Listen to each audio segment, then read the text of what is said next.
अंधार रातिरे गोटे परिवार कौनसी एक स्थान को जीवाई सेमानक कार रे बाहरिले। कार रे तांको दुई झियो और छोट पुओ पुणी सेमाने स्वामी स्त्री जाऊ जाऊ मेघ अंधकार होईगला। वर्षा हेबाकु लागिला। किछि बाट आगकु जीवा परे गोटे साइन बोर्ड मध्य देखागला।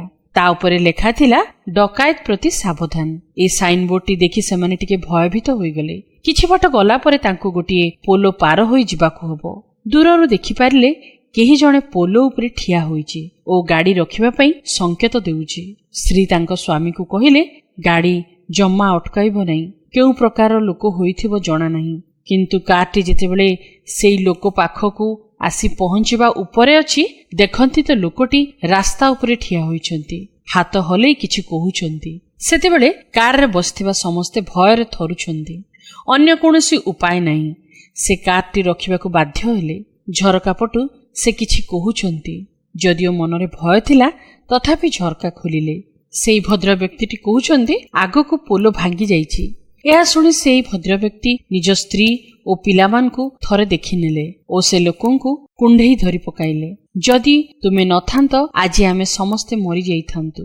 सेई दुई जण किछि समय सेठारे रही अन्य लोकमानकु रक्षा करिबाकु चेष्टा कले, जेपरि केही पोलोरे न पड़ी जांती। एई जगत एते विपदपूर्ण जे आमे काहाकु भरोसा करिबु जानि नथाउ। किए भल किए मंद तार विचार करिबा अति कष्टकर। भल परामर्श को मध्य आमे बेले बेले ग्रहण करि पारि नथाउ। जदि से दिन सेमाने सेई व्यक्तिंकु चोर भाबी चली जाइथान्ते समस्तंक मृत्यु से दिन सुनिश्चित होइथान्ता। किंतु जेउ माने सुसंवाद नै आम निकटकु आसंती अनंत मृत्युरु आमकु बंचाइबाकु चाहंती।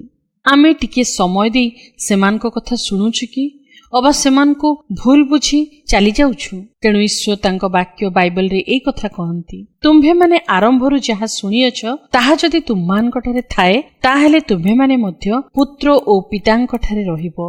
आउ से आमनकु जहा प्रतिज्ञा करियछंती ताहा अनंत जीवन।